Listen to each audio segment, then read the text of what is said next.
Good morning, crypto Twitter, it's Misty Crypto, spreading crypto with doctors showing its benefits to my generation. Shout out to all my people, Gen Z needs to be included, it's really that simple. We are savage, amazed, boss, SD, making money at the same time, spread peace. I feel empty if you don't include Gen Z, about to change the world, so y'all better get ready. Misty Crypto, I'm never backing down, I got a wax account, you should say it out. So many NFTs, I think I lost count, and I'm only getting started. Yeah, I'm barely off the ground. Misty Crypto, you cannot stop me. My hands are made from diamonds, your hands fall like origami. Never be the boss of me. Bitcoin's all I need. When I say I'm sexy, that's just me talking honestly. Crypto and yum farm marketplace. I wanna see the more. We gotta go through cyberspace. Leave this world without a trace. Stay faithful with different day, 'cause we partners in the cryptos didn't stay.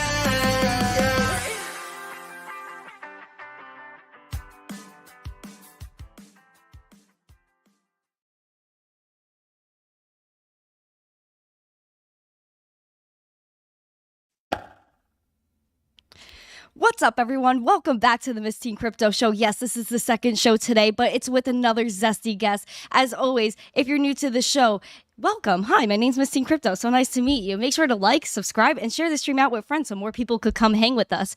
If you guys want to check out two amazing sponsors of the show, well, here are two. Wax Blockchain, killing the game. Like I said earlier today, tomorrow they're going to have their weekly Twitter spaces at 6 p.m. Eastern. You want to ask some questions, get into the space, there you go. We're also going to be giving away some Wax NFTs as usual. Next, we have Ballet. Ballet is awesome, killing the game. We gotta love Ballet. We're going to give away one of these cool wallets today. You'll receive a bundle, so keep out for that keyword for you guys to enter in the chat. If you win, I'll let you know. Send me a DM on Twitter with your email. I'll set you up with the Ballet team. Now let's jump into today's awesome guest, the one and only Mark Yusko. Welcome to the show. How are you? Thanks for having me. I am so psyched to be on a show with someone who actually talks faster than me. This is amazing. I've been doing this for so long. I just it's a part of my everything. I just once we go live, it just all comes out and it's just really exciting. Yeah, I really love doing this and I love talking to people like you. I gotta say, I really like you in pink, Mark. I think pink is your color. I appreciate that very much. I will let the better 90% know she did a good job outfitting me today. So I got this for I think for Father's Day. So that worked. That's great. I like buying my dad clothes for Father's Day and things like that. I used to buy him button downs because it was just fancy. You know what I mean? Step up the game. But yeah, you're looking good today, Mark. It's really great that you're here. I've been following you for a long time and you're always traveling. You're always on other people's podcasts. So to have you here, I feel a little special. So thank you again for coming. And thank you everyone in the chat for hanging out. I appreciate it. Mark, I really want to get to know you a little bit. I've seen you on so many shows. It's always straight up business, but I want to get to know you. So what was a teen Mark Yusko doing? What was your career aspects like? What were you doing in college? No, it's great. And I actually like telling the story because I was not, shall we say, the most motivated young person. It's not like I was a complete degenerate, but I watched my share of television. I started in the early days, right? In the tweens, I was a big speed racer guy. That was my thing. And then I kind of graduated up to the classic TV shows that we all were addicted to in the 70s, literally like that 70s show. I love that show. Not that, but it looked like that. Bad clothes but my story was that I watched a lot of Gilligan's Island and the Brady Bunch, which are not really a good use of time, but I did it. Yeah. But I wanted to be Mr. Brady. I thought he had the coolest job in the world. He was an architect. So he had, the 6 kids and the hot wife and the maid, but he made models and he built buildings and that's what I want to do. So I took drafting in high school. And I put my portfolio together. I applied to colleges. I picked a college based on architecture. And I got to Notre Dame where I went to school. And I spent the first 2 weeks. And, the thing about being an architecture student is, you're up all night and you're working on this stuff. And then you go into class and you put it on the wall. So you have this poster board, you put it on the wall. And the professor came in and he looks at mine. He goes, just misses B-. what's wrong with it? Yeah. Like, it just misses. I'm like, no, what is wrong with it? Tell me. And that's when I learned that I am not a subjective person. I'm an objective person. I need concrete data. So I changed my major to what Dad wanted me to do, to engineering, and I hated it. And I was dating a girl, and she said, well, why don't you do what you want to do? I'm like, it's a novel concept. No, it's a good idea. So what do I like? I like science. All right, what do you do with science? Well, you can become a doctor. All right, so I'll be that. So I studied pre-med through the second half of college, biology and chemistry, which interestingly, I think are the best training for investing. Really? Because if you think about what investing really is, investing is about forming an experiment or a hypothesis, doing the experiment, gathering the data, observing the data, deciding, does the data fit the experiment, or do you have to try again, form a new hypothesis? And that whole process of, do I think cryptographically secure technology is going to be a big deal? Okay, let's gather data to decide, is it going to be a big deal? How is it going to be a big deal? What are the use cases? What do I think about the internet? When the internet came out, and we made big investments back then. So that's a long-winded way of saying I was a little slow on the uptake, did get into college, went to college, decided to have 3 different majors, but I graduated. It's kind of funny. So I graduate 1985, and I have this degree in medicine, but I decided not to go to med school. Well, why? Well, they kept asking me on the med school app, why do you want to be a doctor? And I had done a volunteer summer in an emergency department. I was like the little candy striper that went in and helped the doctors and the nurses. Aww. And I thought it was so cool. These doctors, they worked 8 days a month. They all drove Porsches, and the nurses did all the work. I was like, this is a great life. I could work 8 days a month, and they all, hang glided and rock climbed and did all this other stuff on their days off. I'm like, that's what I want to be. Like, that sounds really shallow on a med school app. Well, I want to work 8 days a month and drive a Porsche. No. So I decided to do something else, not go to med school. And when you are a graduate in pre-med in the 80s, there are 2 jobs. You can be a pharmaceutical sales rep or a consultant in healthcare. And I'm not 6'4" and handsome, so not going to be a pharmaceutical sales rep. So decided to be a consultant. But the consultant partner who hired me said, you took no accounting classes. Now, the one funny story on that is I did take 1 accounting class across the street at St. Mary's College. So it was me and 31 girls. I joke, I don't remember a lot of accounting. I remember a lot of numbers. Ha, ha, ha. But it was interesting. It was the only time in my life, and I don't mean this as shallow as it sounds. It's the only time in my life I ever knew what it felt like to be different, right? Yeah. If you are a person of color or a woman in a male-dominated world, you know how it's like to be different all the time. Mm-hmm. But here I was on this campus full of women, and I'd walk in somewhere and everyone would look at you, not because you're good looking, just because you're different.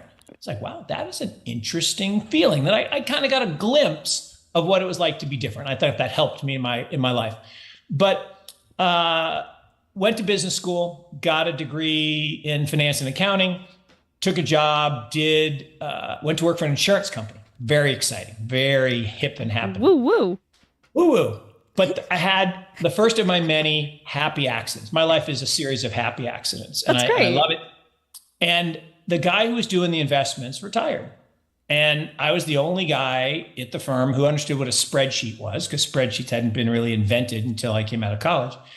And they're like, you do investments and build a spreadsheet and track this stuff. I'm like, okay. So we started doing bonds, investments, and then we did a little equities.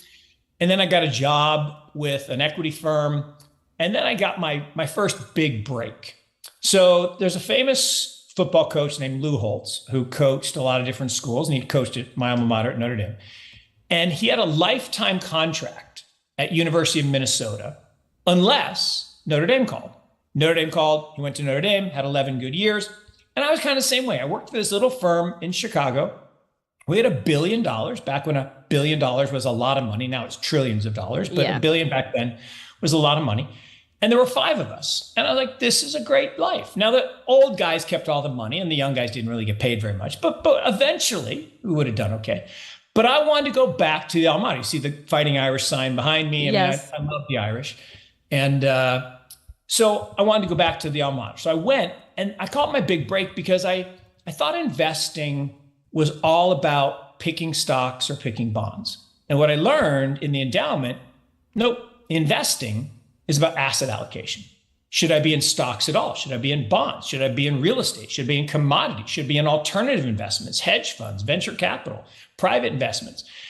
And then my second big break was in the early 90s. We went out to California and we camped out on Stanford's campus. And we went around to all the venture capital funds on Sand Hill Road and we begged for capacity. And we got into Kleiner Perkins and Sequoia and all these great firms before they were really famous. And my favorite story is we invested in Sequoia and we put in $5 million. They put 10% of that in this little company called Google, which at the time, to be honest, we thought was stupid, right? There were 20 search engines. Why do we need 21? Right? There was Ask Jeeves, there was Web Crawler, there was Alta Vista. This was all perfectly fine. What do we need Google for? It's a stupid name. Well, now it's a verb, right? By the way, anything in life, if you can become a verb, a good thing. You want to become a verb. Yes. So Google turned out, all right, our $500,000 turned into $200 million for the university. So there should be a quad at Notre Dame called the Google Quad because, it's one of the biggest gifts to Notre Dame's history. So left Notre Dame, true story is after about 5 years there, the headhunter started calling saying, hey, you're the number 2 guy. Don't you want to be the number 1 guy? I'm like, yeah, sure. So recruiter called from North Carolina and said, hey, there's a job in North Carolina. And I told my wife and she said, take it. I said, don't you want to know what it is? She said, no, I just want to live in North Carolina. She was tired of being cold. She was right. So we moved down here 24 years ago, have loved it. And I ran the university at North Carolina for 7 years. Wow. And from 2000 to 2002, and this is a really important time because if you think about what we're going through right now with the tech bubble, the tech wreck, and now this kind of consolidation period is exactly what happened in 2000, 2001, 2002. We had a recession in 01, just like we're having a recession now. 2002, things kind of got unwieldy and a lot of people lost a lot of money in tech. But then we had this incredible wave for 20 years of innovation and wealth creation, which I'll link back to crypto here in a little bit. And so in 2000 to 2002, you'll laugh. So I was referred to as the Madonna of hedge funds. Yeah, that's great. Why? Okay, because again, this was the 80s and 90s, and I would go up on stage. I got asked to speak at these conferences, and I would say, you need to be in hedge funds. And people were like, hedge funds? That's where all the bad people are. I'm like, no, what are you talking about? They short stock. No, shorting is un-American. I'm like, what are you talking about? It's not un-American. No. Companies get overvalued. You should short them and help them get back to fair value. There's nothing wrong with that. So from 2000 to 2002, the markets were down 50%, equity markets. The average endowment was down 25%, and we were flat. Now, I said, I'm never going to break my arm, pat myself on the back for being flat because we didn't make any money, but we didn't lose any money. And look, there are only 3 rules to managing money. My hero in the business from your backyard up in New York, near Neuberger Berman, Roy Neuberger, went in the office every day till he was 94. He managed his own money to his 101 and finally passed at 107. That's a hell of a ride. That's a good life. Yeah. And he said there are 3 rules to managing money. Rule number 1, don't lose money. Rule number 2, don't lose money. Rule number 3, don't forget the first 2 rules. And it's so critically important. And I think as we talk to particularly young people in this space, in the crypto space, I think they didn't get that lesson. So many people came in, they got levered, they got wrecked, and now they're like, I shouldn't rat out my brother, but my brother called me up a while back and he said, they stole my Bitcoin. I said, what are you talking about? He says, well, I was at Bitfinex. I'm like, well, stop right there. You levered up your Bitcoin, okay? Price fell. You got a margin call and you couldn't make the margin call, so they repossessed the collateral. No one stole your Bitcoin. You did something stupid. And so that experience, I mean, one, it's valuable, right? One of the things about investing, you can't learn from other people's mistakes. You have to make the mistakes yourself. You have 100%. To feel the pain in your gut of staying too long, right? You make money and you don't take your profits, or something goes down and you want to show that you're right and the market's wrong. By the way, the market is never wrong. That's true. 100%. And, one of the things that I think is so hard in this business is, and it's partly media, it's partly culture, is people are so obsessed with being right. Mm-hmm. Well, in investing, if you have that attitude that you have to be right, you will get wrecked. Because here's the problem. The legends, right? My mentor, idol, just passed away last week. God rest his soul, Julian Robertson. I was fortunate to have as a mentor for 25 years. Sorry about that. One of the greatest investors of all time, right? And, he, like Soros, Steinhardt, all these legends, they're right 58% of the time. That means they're wrong 42% of the time. That's a lot. The average investor is only right 40% of the time. So I always say I aspire to be above 50 because then you have a shot. But if you're only right 40% of the time and you constantly are trying to prove that you're right against the odds, it's going to be a very painful experience. So one of the things about investing is there's a very famous investor, Paul Tudor Jones. So a very famous guy from Virginia. He's got a stadium named after his father down at University of Virginia. And there's a picture of him in his dorm room at UVA with a sign behind him that says, "Losers average losers." And what it talks about is that most of us, right, we invest in something. So we buy Bitcoin at 70K and it goes to 50 and we double down and then it goes to 40 and we triple down and then it goes, no, stop. Losers, average losers. People say, but the value, no. At 70,000, the price was way above fair value. Fair value was more like 28, 29K. Back in November last year, it's up to about 31, 32K. We'll come back to why I believe that. But price does not equal value. One of my favorite lines from John Burbank, famous investor out in San Francisco, is price is a liar. It has nothing to do with the value of an asset. It's what you and I decide to exchange a small amount of a good or service for. 100%.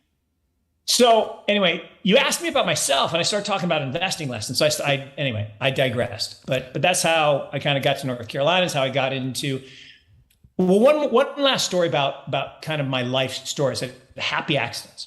So I had a great career in the endowment world, loved every minute of it.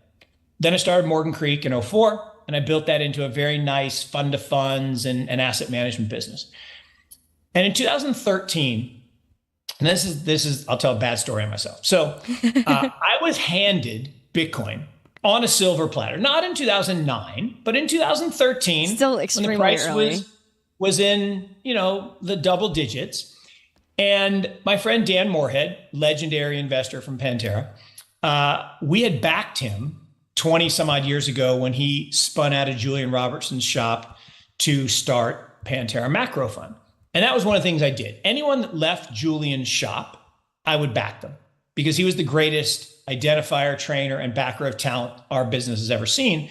And I just jumped on that. In fact, my first fund was called Tiger Select. We would back anyone who came out of Tiger. Wow. And long story short, Dan called me up in 2013 and said, "Hey, Mark, come to San Francisco. I'll buy you dinner." I'm like, great. Want to have dinner with my friend? Known him for 30 years. And he says, "Hey, I'm shutting down the fund. I'm giving you your money back." I'm like, "Dan, why would you give back $1 billion, charging 2 and 20? He says, "I'm going to spend the rest of my career in Bitcoin and blockchain." And in 2013, I was not running drugs on Silk Road. I was not a cryptography student. Here he is handing me on a silver platter. And I'm like, I don't know what Bitcoin is. And here's the true story. The Winklevoss twins and Mark Yusko were introduced to Bitcoin the same month, same year, May 2013.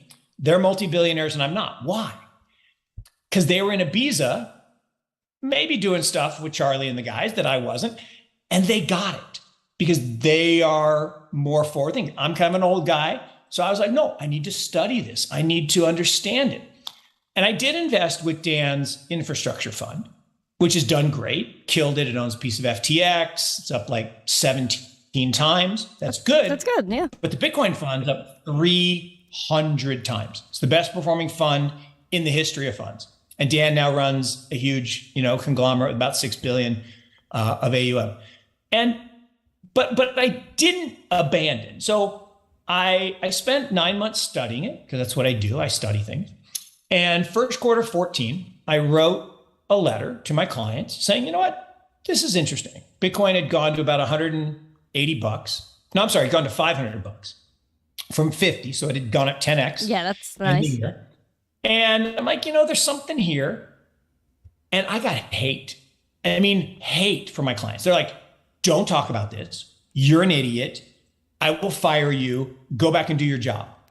Oh. Wow, that is really violent. Okay. Yeah. Now, from March when I wrote it to September, it went from 500 to 185, right? Down almost, 70%. Like, maybe they were right. And then bang, 8 weeks later, it was $1,000. I'm like, nope, they are not right. Yeah, and that's this so wild. is funny. So I have a unique family. So I have two older kids. I have a 33-year-old, 31-year-old, and then we have a caboose who's 11. And it's awesome. And we're way better parents the second time. But my son, back in 2015, was graduating from Notre Dame. And there's a famous movie that most people who listen to this are too young to remember. It's called The Graduate. And when the kid graduates, this guy says to him, one word, son, plastics. So back in the 60s and 70s, if you got into plastics, you made a bunch of money. Well, I said to my son, one word, blockchain. I said, go out to, he was wanting to live in San Francisco his whole life. So since he was 10 years old, he said, I want to live in San Francisco. I want to work in tech. And I said, all right, go talk to Dan, go work at Coinbase, one of our early investments. Yes. And he goes out. He's like, Dad, I don't know. Maybe this is going to be a big deal. I'm going to go to KPMG. It's safe. Gets me to San Francisco. I'm like, you're going to hate it, which he did. He quit after 9 months without a job, which is, I guess, a millennial thing, right? No, you quit with another job. You don't quit without another job. That's not the way we do. That's not the way we do it. I know. But God loved my son. He went to work for a tech company, then went to work for another tech company. Now he works for Snowflake, and he's crushing it. I'm really proud of him. But when Coinbase went public, he calls me up and says, all right, Dad, you were right. I should have gone to Coinbase, but you're not as smart as you think you are. I'm like, oh, do tell. I told you to work at Coinbase. He's like, yeah, but you didn't lever up the house and put it all in Bitcoin. I'm like, you little shit. That is fact. And so finally in 16, I got some clients to invest, put some money in myself.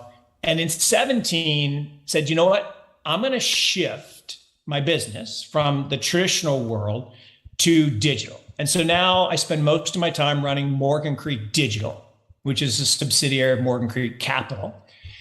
And I'm the old guy. So there's about 5 of us, right? There's Novogratz, there's Moorhead, there's Burbank, there's Yusko. It's interesting. We're all ex-macro guys. They're Dan Tapiero. And we all kind of came to the same conclusion that all the young guys and gals with black t-shirts are really pretty smart, and that this is the greatest wealth creation opportunity we'll see in our lifetime. And so now I spend all my time investing in the infrastructure of digital assets and the liquid protocols. Anyway, that's longer than you wanted, but no, this is exactly what I wanted to hear. You've done so much. You've experienced so much. So you were like watching the internet basically since the start, its evolution in terms of just, searching things, financial transparency, all of this. Now, digital payments, how did you see that space progress? And did you think digital payments would get to a point where now we have something like Bitcoin where we don't even need digital payment systems, we just need the blockchain? No, look, this is so interesting. So again, one of the benefits of being old, it means you survived all the near-death experiences up to that point. You're right? not old, Mark. Chill out. No, I am, but that's okay. And I love it. And I love the fact that when you're young, you have energy, enthusiasm, passion. As you get older, hopefully you keep some of that. But the key is that you get some wisdom. Yes. And the wisdom is just from making mistakes that you don't die from. And that's actually a really good thing. So I think about, I was really lucky, right? I came out of college into the beginnings of the internet world, right? The internet didn't exist, personal computer. Like I grew up in Seattle. A lot of my friends don't work anymore. They went to work for this little company called Microsoft back when it was nothing. And I defend myself. If you've ever seen the picture of the original Microsoft 11, Google it tonight and you'll understand they were crazy looking. I mean, they look like, we all looked bad in the 70s. The clothes were bad, the hair was bad, the beards were bad. And now they're all multi-billionaires and I'm not, which is a common theme here. But the funny thing is, a bunch of my friends did go to work for that company and they don't have to work anymore. One is a professional bowler and a bunch of other stuff. So nice. I, like Steve Ballmer's mom, said, honey, why would you ever work for that company? No one's going to want a computer in their house. And Steve has 18 billion reasons he was right, mom was wrong. And what mom didn't get, because she was quoting the head of Digital Equipment Corp that created mainframes. And what she didn't get and he didn't get is there is this evolution of technology that I've been fortunate to live my whole life. In 1954, they created the first computer, the mainframe computer, in Route 128 in Boston, this little company called Digital Equipment Corp. And my dad, a number of years later, sold mainframes into hospital systems. So I got to experience that. Then 14 years later, in 1968, there was an innovation out in Palo Alto around microchips. And suddenly you could have smaller computers, like mini computers. So small businesses could have computers. Then 14 years later, and it's always 14 years. Why? It's a half generation because young people invent everything. Absolutely. I'm deadly serious because young people, one, they don't know what they don't know.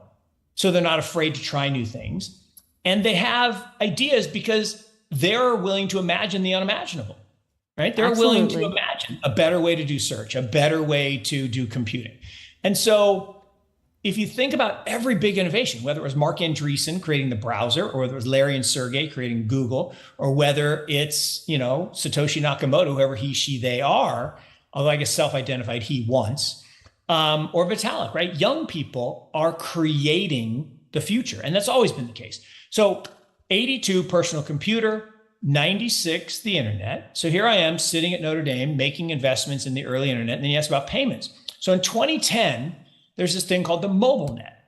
Now, when the internet came out, everybody's like, oh, it'll never be a big deal. It'll never be more important than the fax machine. No one's ever going to use it. No, we use it every minute of every day. When this came out, right, in 2007, Apple stock went down 40%. Whoa. Because people said, no one will ever pay $500 for a phone. What do I need? A flip phone is perfectly good.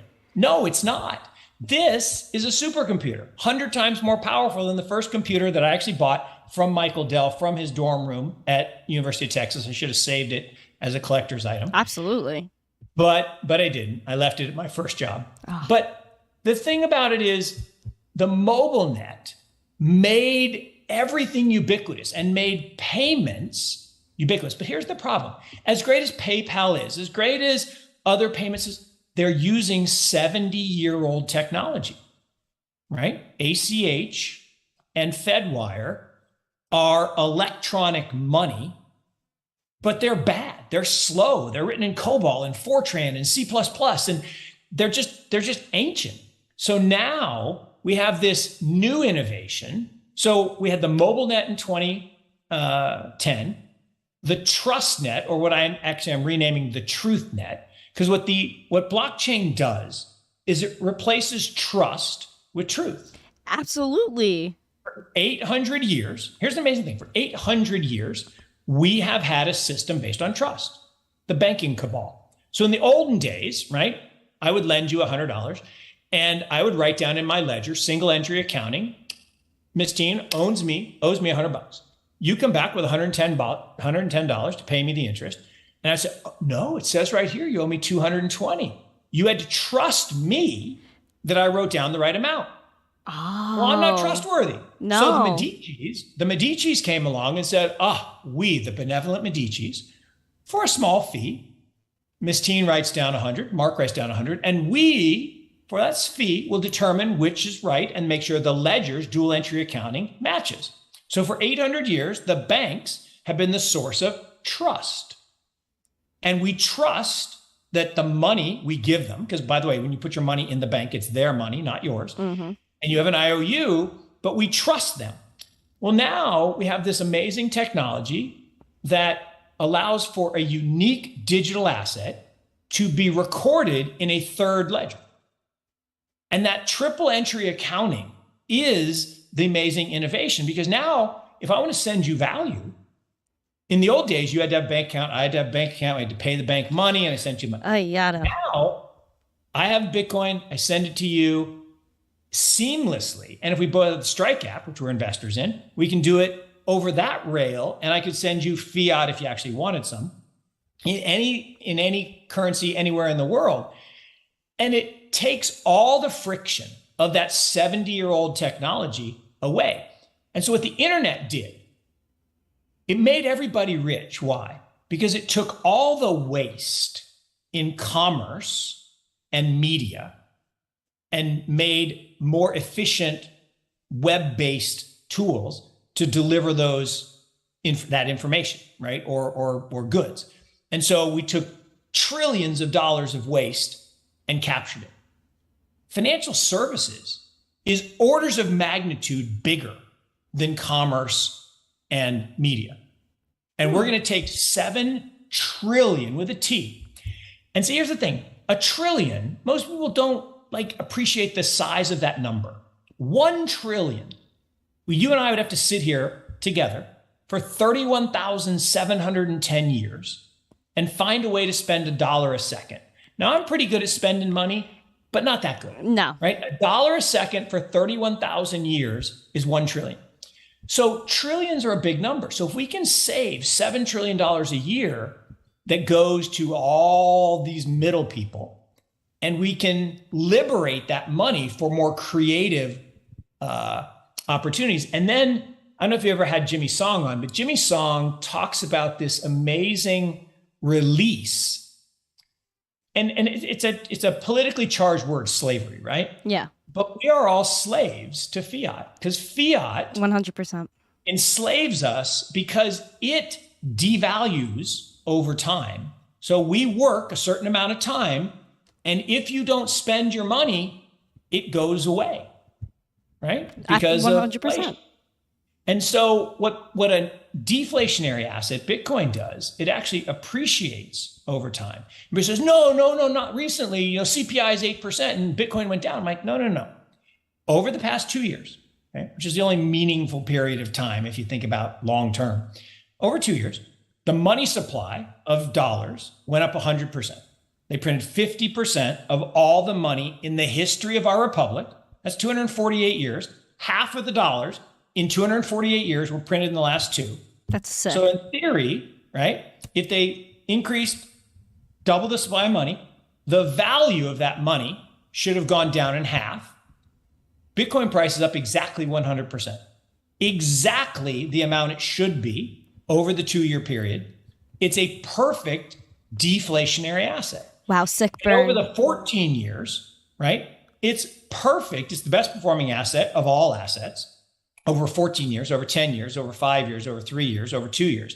Not over the last 6 months, because in the last 6 months, we had a problem. 6 months ago, or 8 months ago now, we had people lever up too much. And that put upward pressure on the price, which again has nothing to do with the value of the network, because the value of the network is determined by the participants in the network and the exchange of value on the network. But the price got to stupid levels, just like stock prices got stupid levels. And that's why Peloton stock's down and Zoom stock's down. It's not that Zoom's not a good company. We're using it right now. Just the price got to a level that made no sense, right? You can't have a company sell at 100 times revenues. No, There's it just doesn't make math sense. Yeah. that makes that work. So that's a long winding tale of, in the digital world today, this opportunity to invest in the infrastructure, in the picks and shovels, but also in the protocols themselves, I really do think is the biggest wealth creation opportunity we're ever going to see. And, looking through, Bitcoin, crypto, especially when you first found it and then you kind of made your subsidiary of Morgan Creek Capital, which is, Morgan Creek Digital. Yep. Yeah, Morgan Creek Digital now. So how do you feel that, when you first, especially when you were first absorbing everything, why did you feel that crypto was worth investing in? Why did you feel that this was really going to change everything? Why did you feel like this was going to be a revolution here? No, such a great question. One of the great things about life in general is all of us focus on answers. Answers are not the thing. Questions are the thing. If you're a good questioner, as you just put together a perfect question, thank you. That's the real superpower. Because answers are everywhere, right? And part of the problem is most of us accept information that comes at us as fact, right? We don't actually stop and think, does that make sense to me? Can I verify it? Can I corroborate it? So spending more time thinking about questions as opposed to memorizing answers is way more important. In fact, one of the problems with our school system is we train our kids to regurgitate answers rather than to teach them how to think critically and come up with questions.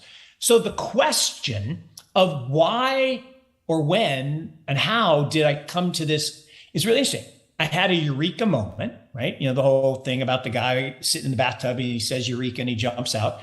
I wasn't in a bathtub, but I was literally, and I could not make this up, I was in Eureka, California, believe it or not, behind the wheel of an RV with my family. I just got back from Utah with my son. We did the whole national park tour in Utah, but 4 years ago we had done the same thing out in the West and did sequoias and redwoods. So we rented a U-Haul and I'm driving around and we're outside of Eureka, and it hit me that this 14-year cycle that I had been part of my whole life was repeating with this evolution, not revolution, but this evolution of computing power, and that blockchain was an operating system. Blockchain is an operating system the same way that mainframes ran on COBOL and Fortran. That was their operating system. Then mini computers ran on Spark, Sun Microsystem operating system. Personal computers ran on DOS and Windows. These run on iOS and Android. What most people don't understand, everyone that has an Apple, right? 80% of the operating system of handheld cellular phones is owned by Google, Android. 80%. Now, when they bought Android in 2005, people laughed at them, said, what do you know about operating systems? It's one of the greatest acquisitions in the history of investing. Absolutely. I think it's the third best in all of history because 80% of these babies are run by Android. So then today, blockchain is the next iteration of operating systems. And here's the thing. In the future, everything, every stock, every bond, every currency, every commodity, every house, every car, everything of value, every value will transact on blockchains. Yes, Mark. Blockchains will be the operating system for the internet of value, right? And so you and I right now, we're using TCP/IP, right? Which is this thing that was created back in the 60s, right? Out at DARPA, out in Silicon Valley. And this guy, Vint Cerf, created this thing. And it was one of 80 internet protocols. And it took almost 25, 26 years before Tim Berners-Lee, who invented the internet, not Al Gore, although Al Gore was very important, which we'll talk about. But Tim Berners-Lee wrote 9,500 lines of code and created the first www.https website. Actually, just HTTP back then, no S. And that website was the first. Today, they're 1.7 billion, okay, which is amazing. Half of them are owned by Google, which I love this part. Why is half owned by Google? Because every time you type a question into Google, if it's been asked before, remember, questions are important, it sends you to the website where they've assembled all the answers to that question. If it's a new question, they create a new website and go gather the data. That's why it's all instantaneous, because they've indexed the entire web to how questions are asked. And that's why they can read your mind as you're typing, so they know what you're going to ask. So Tim Berners-Lee writes this website, and today, the internet runs on 5 protocols. We went from 80 to 5. So TCP IP at the base layer, which we're using right now, voice over internet protocol. Then there's FTP to transfer files. There's HTTP for websites, SMTP for email, and www that ties it all together. In the future, in the blockchain era, we will either be a multi-chain world, okay, where Bitcoin is the base layer, which it already kind of is, okay? Maybe Ethereum is like the www dot. It's more Almost, of a yeah. toolkit that you can make stuff. Filecoin transfers files just like FTP. And then there's a debate. Is it Solana? Is it Avalanche? Is it Cosmos? Is it Polkadot in that base, in that middle layer? Or do we get Bitcoin, Lightning, L3, L4, and we have a single chain? I don't know. But one of those two outcomes is what comes from all these hundreds of protocols that people are trying to create. And look, most coins are scams, right? Most. But lots of them aren't. Some are going to be amazing science projects that are going to generate untold wealth. Many, many, many will fail. But that's the nature of venture capital, right? When you think about early stage venture capital, like seed stage, pre-seed stage, 96, 97, 98% fail. It's not a big deal. But the ones that don't fail, that become the Googles and the eBays and the Amazons, they create untold amounts of wealth. And so the same thing's true in crypto today. We're so early into this innovation cycle. And, I always joke, if Tim Berners-Lee would have been able to own TCP/IP, he'd be a super rich guy. Exactly. Right? He'd use it every single day, but he couldn't. Now, I do love the fact that he took his 9,500 lines of code, turned it into an NFT, and sold it for $5.3 million at Sotheby's. So he got a little bit of money. Yeah, that's pretty cool. It's pretty cool. And I would have liked to have bought it, but, I was a little rich for my blood. But I do admire the person who bought it because I think it's a one-of-a-kind asset that should be preserved. It's funny. I have normally I'm in my home studio. I have a little, buy Bitcoin sign behind me. So is that the original one? I'm like, I met Bitcoin sign guy and I said, Christian, I want to buy the sign. He's like, no, I won't say the original. I'm like, why? He says, well, it should be in a museum. I said, it will be my museum. I'll put it in my museum and I'll share it with people. Oh. And he's like, no. But so he said, look, I'll make you another one. I'll sell you a copy. So I have a real one that he made, but it's not the original one. But it goes to this idea of what blockchain really does. It allows for the first time the creation of scarce assets in the digital world.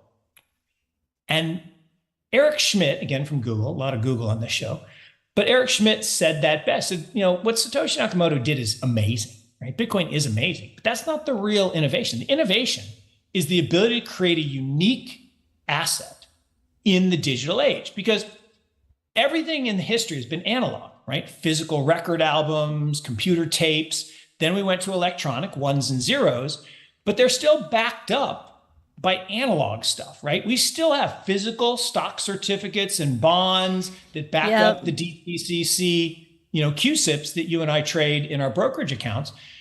That doesn't make any sense. Why are we using 400-year-old technology? It should all be digital. And it happened in music, right? So Napster, Sean Parker says, Mark wants to share a song. Here's a copy of the song.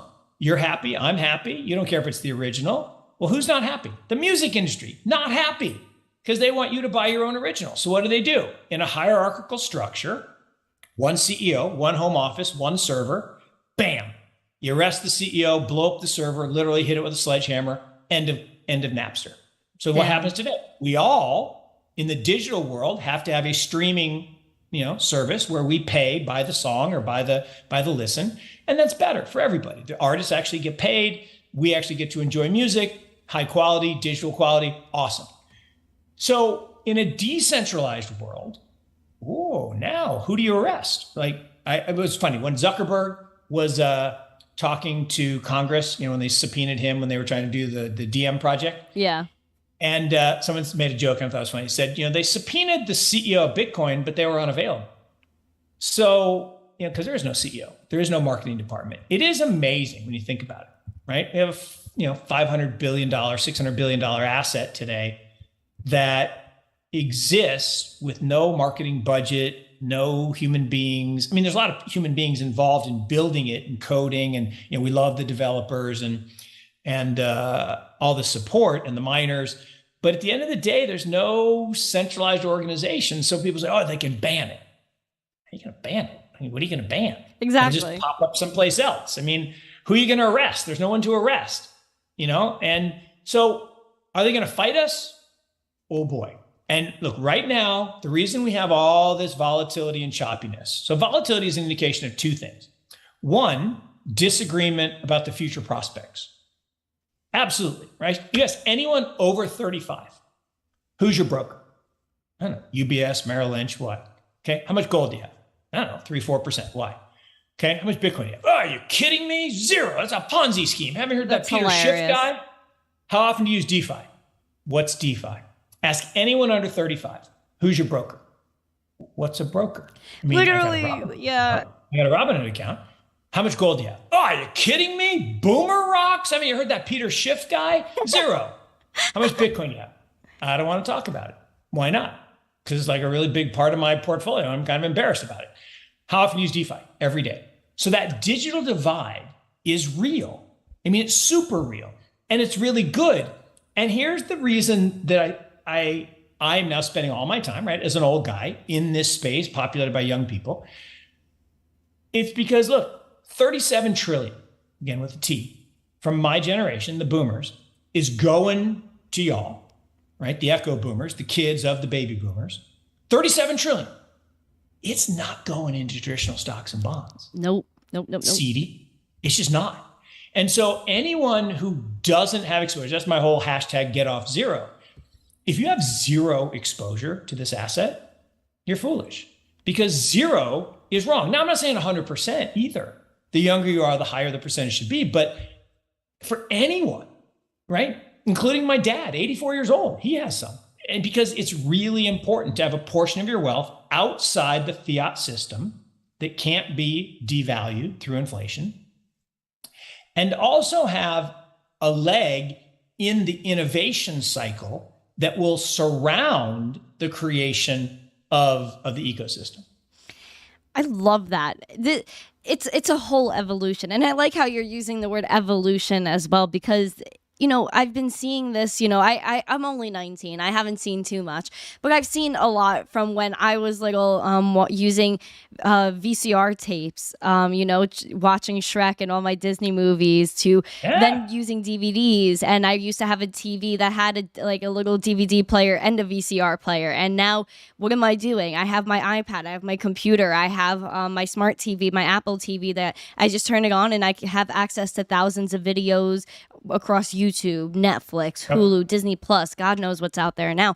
But I've seen the evolution of just entertainment and, accessibility to just information. Even when I was younger, they were pushing us to go to the library. I used to go to the library all the time and find different books. Now, no one reads a book. Everyone's on Instagram. Everyone's using TikTok. Everyone's using short form of content. When everyone was watching documentaries before, everyone sat through a movie, or they would wait till 8 o'clock on Nickelodeon for a show to come on and watch it live that day. Now it's, everything's digital. Everything's on cue. So there's been a whole digital evolution, and it's pretty insane. And, I find it very surprising that money even took this long to go digital. It surprises me every day, and the resistance for this to go digital, because even, you could think about the beginning of the internet. I saw clips where the news, they were like, oh, what's the internet? This is useless. And I see the same thing happening with crypto now. They're saying, oh, this is useless. Who's going to use the blockchain? Why would we trust, an asset or Bitcoin that doesn't have a CEO or whatever it is? There's pushback. No, again, the insight's so good and so important. It's all about incentives and about incumbency. So if you think about the internet, right? There are these big established businesses, mostly telephone companies, that didn't like the fact that now, wait a minute, you're going to give away voice over internet protocol? Well, how do we get paid? Well, and this was the whole thing. This is where Al Gore comes in. So again, in the old days, right? The phone with the cord to the wall, and I'd sit there, and I had a girlfriend in Texas, and I'd be like, "Hey, how you doing?" She said, "No, I'm doing around. What are you doing? Nothing. What are you doing? Nothing." Like 2.5 hours later, $300 phone bill. That's my mom would insane. be pulling her hair out. What are you guys doing? I'm like, we're talking. You're not talking. You're saying how you do. I mean, we literally just sat on the phone because we want to hang out. Long distance relationship, and the phone companies love that. That's $300 of free money. So voice over internet protocol, going to wipe that business out. They try to pass a law to stop that. And Al Gore came in and stopped that bill from passing, which meant that the internet could then blossom and thrive. So we're in that same phase today. So if you think about, there's a famous Gandhi quote, which I guess Gandhi actually didn't say, but I wish I could remember who said it, but Gandhi always gets credit. So first they ignore you. So from 2009 to 2015, first they ignore you, right? Bunch of nerds and geeks and magic internet money and no one cares. Then they laugh at you. So it's 2016 to 21, a bunch of nerds and geeks and their magic internet money, who cares? Then they fight you.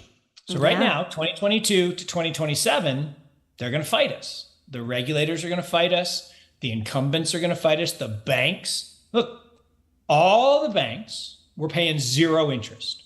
You put your money in the bank. It was your money. Now it's the bank's money, and they pay you zero. So some of us took it out, converted into crypto, and deposited at a place like BlockFi or Celsius or other places, and got paid 6 to 8%. And when it was 1 billion, like whatever, bunch of nerds and geeks. 20 billion, whoa, that's real money. 100 billion, whoa, okay, timeout. Now we got to stop it. Now we got to get the New Jersey regulators to come after these guys. Now we got to get the SEC to come after these guys. So we are in the then they fight you phase. And it's no different, right? Most people have no idea that there's, you've heard the term red flag. Right? Yes. You get red flag. It actually originated in New York City because when the horseless carriage was invented, the horse and buggy manufacturers were very unhappy. So they paid, a little lobbying. They paid the regulators in New York to pass a law, the red flag law, that said if you had a horseless carriage, you had to hire someone to walk in front of you with a red flag and warn everybody you were coming. That's so funny. Oh my gosh. And have you ever seen anybody walking in front of a car with a red flag? No. Because it was a dumb law. But they thought it would slow down the adoption of automobiles, but it didn't. And the thing is, innovation is going to happen. And the people who are incumbents either adapt or die, right? Darwin was right. And this idea that you can fight through graft and corruption and all pay off the regulators to make it hard for my competitor, that works in the short run, but it does not work in the long run because ultimately we people, we want to be able to send value instantaneously. Like I tried to buy Bitcoin the very first time and Bank of America, my bank, said 14 days. Like 14 days? What? You're not going to transfer my money for 14 days? They're like, yeah, didn't you read the fine print? We can do that. I'm like, well, I know you can do it, but you shouldn't because that's supposed to be my money. Exactly. But they're like, well, we don't want it going to do illicit activity. I'm like, are you joking? The biggest user of illicit activities is $100 bills, right? It ain't crypto. Exactly. Katie Hahn, right? You should have Katie Hahn come on the show. She's amazing. I think she's in New York, but she's amazing, venture capitalist, female founder. And she was a prosecutor for 20 years. And she said, come on, the choice between sack-o money and fingers on a keyboard, I'll take fingers on the keyboard every day, 10 times out of 10, because I have a chance to catch them. Sacco money, I'm never catching those bad guys. Exactly. And here's the funny thing about where we are today. So we're still in the bad guy phase. So I joked, I made my whole career hanging out with the bad guys and gals. People say, what are you talking about? I'm like, well, think about it. First pager. And we were big investors in mobile telephony back before cell phones. First pager, drug dealers. First users of the internet, porn. First users of Bitcoin, drugs. Why? Well, because we marginalize the bad people, right? So they have to use technology that's new and innovative.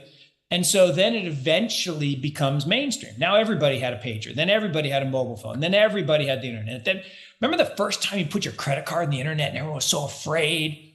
Now it's like, that's way better than actually giving your credit card to somebody and they just write down the number and steal it. Exactly, 100%. Because encryption actually works. And encrypted transactions in the blockchain age are even more secure.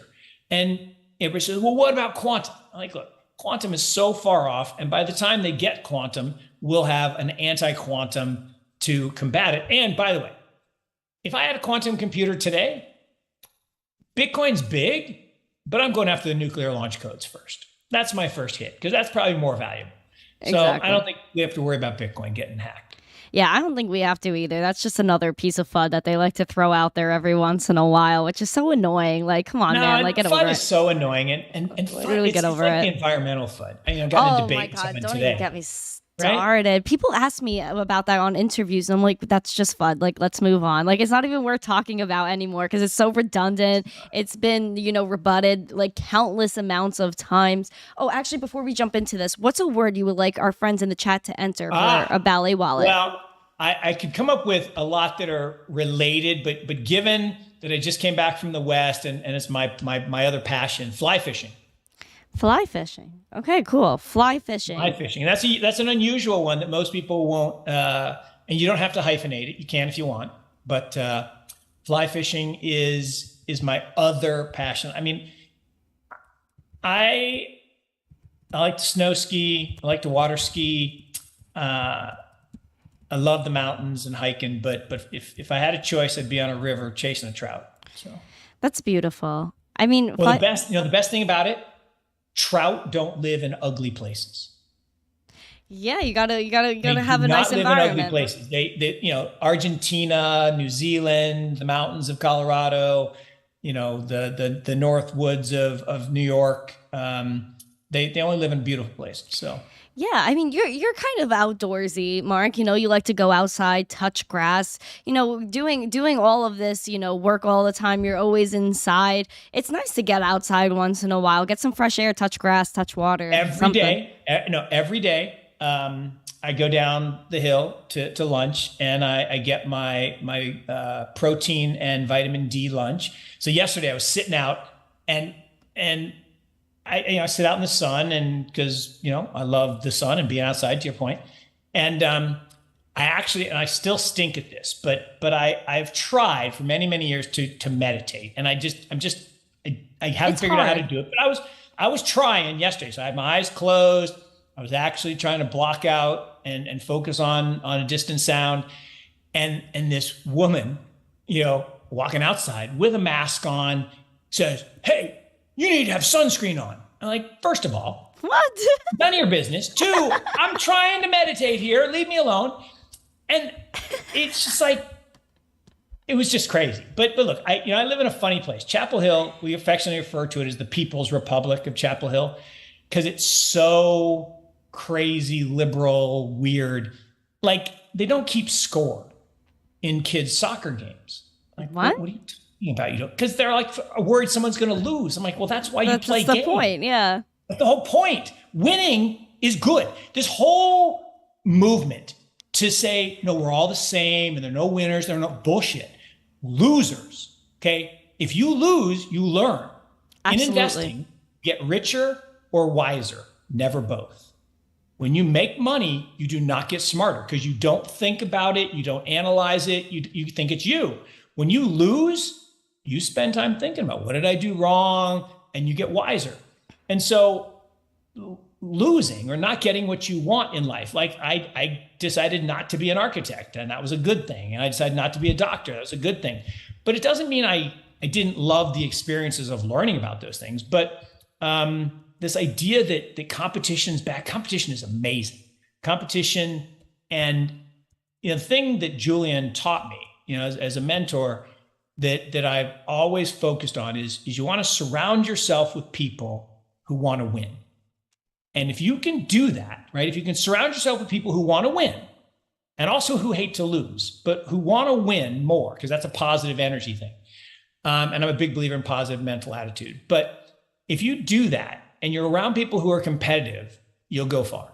So I think, that's a great mentality to have because, surrounding yourself with good people, it motivates you. I know you were saying that, you have no regrets. You have a bunch of people with you, a part of like Morgan Creek Digital. That's absolutely amazing. These are people that are dedicated, that work tirelessly in the space. So you really did take that with you throughout your entire life. Is just really surrounding yourselves with the right people, especially, starting something like Morgan Creek Capital, which spun off into Morgan Creek Digital. How did you pick these type of people to surround yourself? I know you said you like It's determined, great. I said I've had a series of happy accidents, and I'm a lucky guy, but I'm big Thomas Jefferson aficionado, and he said it best, right? I'm rather fond of luck. It seems the harder I work, the more of it I have. Absolutely. And so, luck is where preparation meets opportunity. And so I do get lucky a lot, but you get lucky by working hard. And so one of the things I've done is I've spent a lot of my career. I said I had the best job in the world. I got paid to talk to the smartest people in the world on behalf of institutions that I'd allocate capital. And if I couldn't learn something from that, then I was just stupid. But I actually did learn what made people tick, what made competitive people really successful, what were the attributes to look for. And so throughout my career, just a lot of practice, right? It's the 10,000 hours Malcolm Gladwell thing. I've interviewed so many people and met so many people. And so as I went out to recruit people, I knew what to look for. And one of my little tricks, and I do this, my wife and I have a scholarship program at Notre Dame, and we try to attract, great transformational leaders. And I ask them, give me 5 words to describe you. And I can tell more about a person by the 5 words they pick to describe themselves. And it really helps me understand, like a lot of people will give you the, well, I'm honest, I'm trustworthy. Okay, great. No, what I want, like my favorite kid, the first one I ever read, his first word was Renaissance man. Now I understand he said, I understand it's 2 words, but I'm not afraid to hide behind the hyphen. And I'm like, Renaissance man, that's awesome, right? That means he's got a one leg in the past, and the farther back you look, the farther forward you can see. So I love that.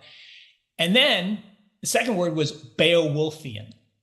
Right? And he said, like the classic character, I'm not afraid to reach outside my comfort zone. And again, that's one of my hashtags, live outside the comfort zone. So the ability to take risks. And that's the one thing I did wrong.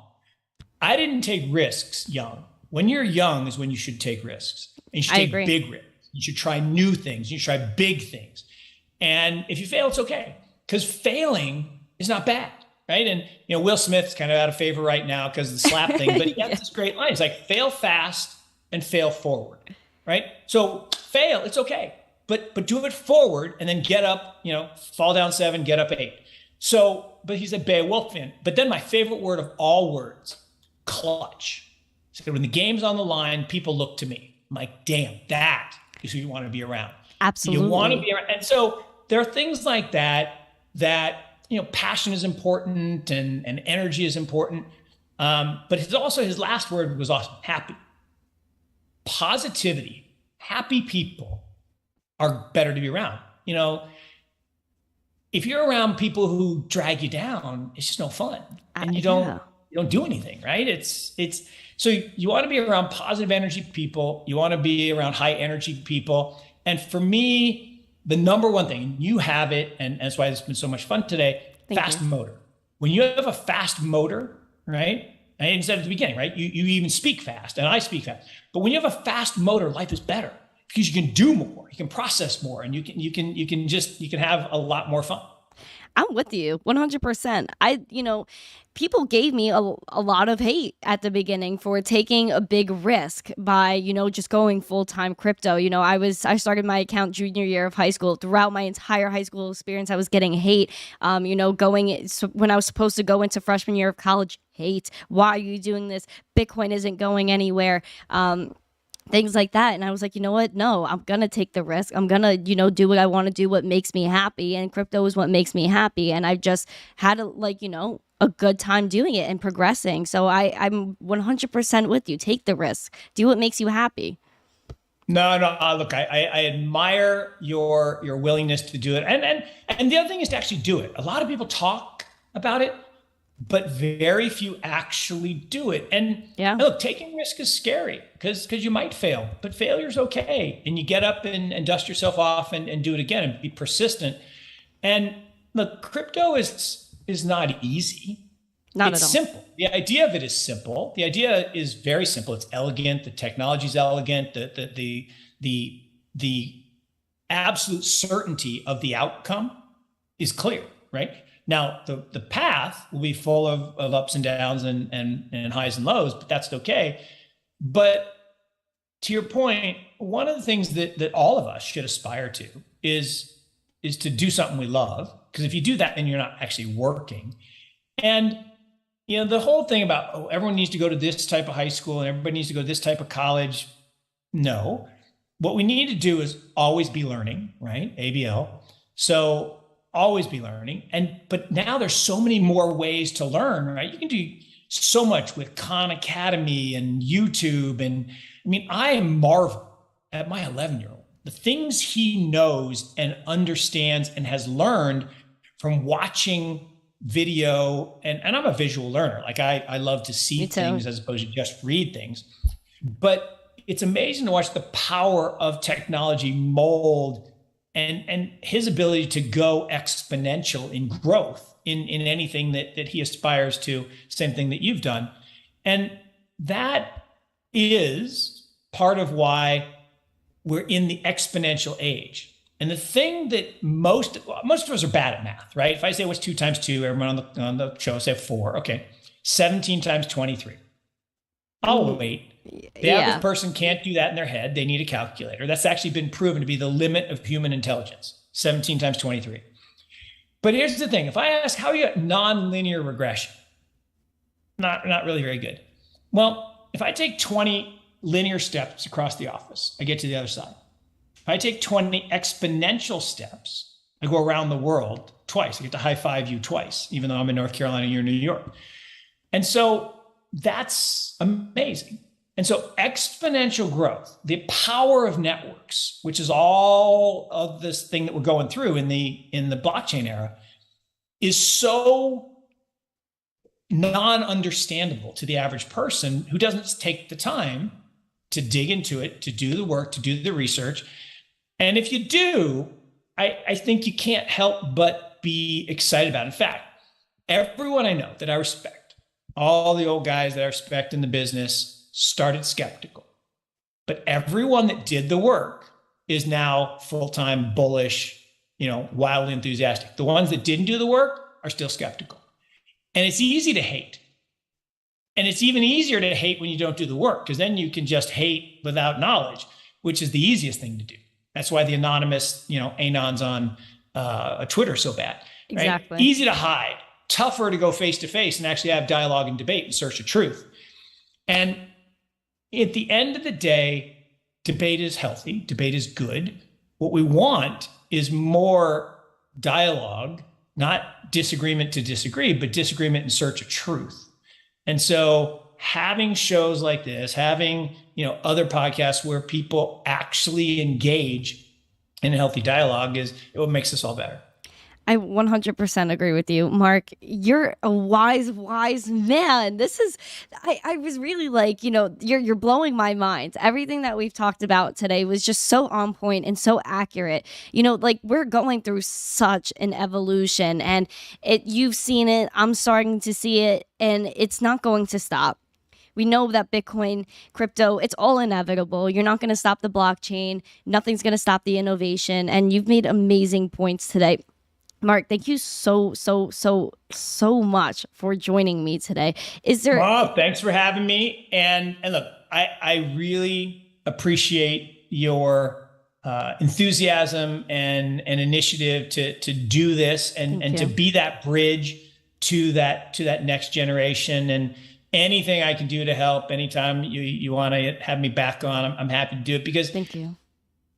What young people really need are these forums to learn. And the more you learn, the more excited you get. And look, algebra and calculus and all the stuff you do in school, it's all important. And reading good books is important. You want to have new ideas, read old books, all that kind of stuff is important. But having a place where you can engage in new ideas and talk about innovation is really important. So I think shows like yours and others are critical, and I hope everybody continues to engage with you. Thank you so much. I really appreciate that. That really means a lot to me. I'm going to keep going. I definitely want to have you back because I feel like there's so many more things that I wanted to talk to you about, but I feel like we'll be here for like 5 hours. And we'll do it again for sure. Well, we're definitely going to do it again. Like that would make my heart so happy. You made my heart so happy today. Everybody in the chat made my heart so happy.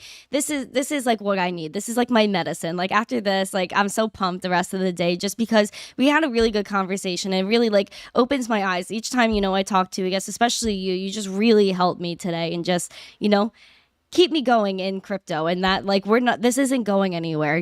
Technology is just a rush of just amazingness, innovation, just breaking down like this geographical barriers that we've built for ourselves. Yeah. We're taking that away with blockchain and crypto. So I'm really happy we got to really break this down today.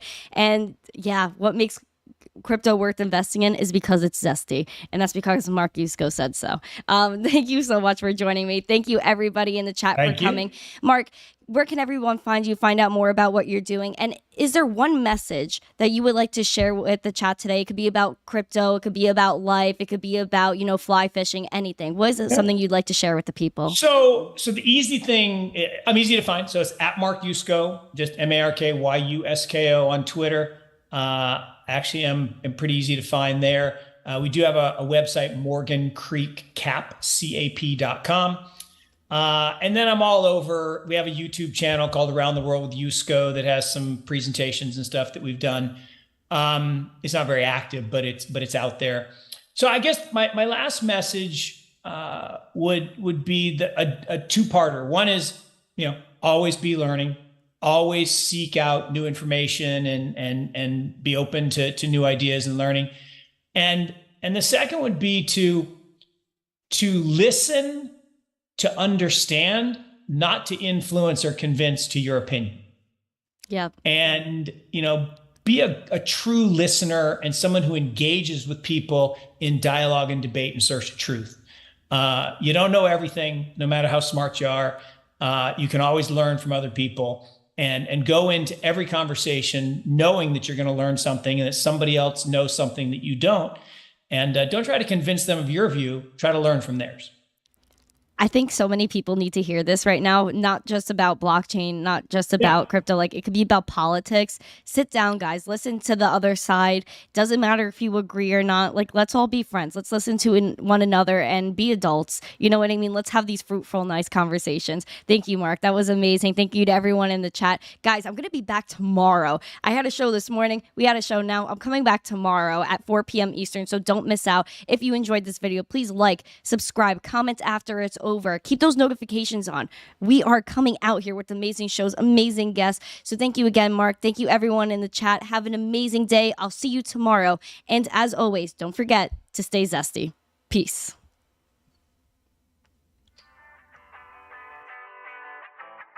Good morning, crypto Twitter, it's Misty Crypto, spreading crypto with Dr. Showing